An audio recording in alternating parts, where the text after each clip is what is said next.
মই আজি আকৌ এবাৰ আহি গৈছোঁ ঢেকীয়াজুলি ছেকেণ্ড হেণ্ড বাইক ডিলাৰত। আপোনালোকে চাব পাৰে কিমান বঢ়িয়া কণ্ডিশ্যনত আপুনি ইয়াৰ পৰা গ্ৰেজিয়ালৈ যাব পাৰিব। একদম নতুন কণ্ডিশ্যনত আছে গ্ৰেজিয়াটো, টায়াৰো একদম অ'কে আছে, চাব পাৰে আপোনালোকে।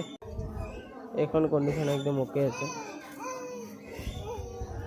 পিছফালৰ টায়াৰৰ কণ্ডিশ্যনো একদম অ'কে হৈ আছে, নতুন টায়াৰ হৈ আছে। একদম কম দাম ৰাখিছোঁ। এইটো আপোনালোকৰ কাৰণে প্ৰাইচ ৰাখিছোঁ মাত্ৰ 35,000ত লৈ যাব পাৰিব।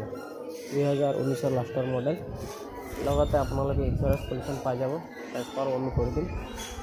আৰু বাছ ষ্টেণ্ডৰ ওচৰত আছে এইখন ছেকেণ্ড হেণ্ড ডিলাৰ, চেনেশ্বৰ চেনিৰত আহিলে আপোনালোকে কণ্টেক্ট নম্বৰ তলত দিয়া থাকিব, কণ্টেক্ট কৰি আহিব পাৰিব। আৰু কোনোবা যদি বেলেগ বাইক লাগে, আমাৰ তাত আৰু বাইক আছে ষ্টকত, এইকেইটা বাইকো আপোনালোকে ল'ব পাৰিব। কোনোবা যদি এক্সচেঞ্জ কৰে, এক্সচেঞ্জো হৈ যাব, আমাৰ এইখন ডিলাৰত এক্সচেঞ্জো হৈ যাব। চেনেলখন ভাল লাগিলে ছাবস্ক্ৰাইব কৰি দিব। আজিৰ ভিডিঅ'টো ইমানেই।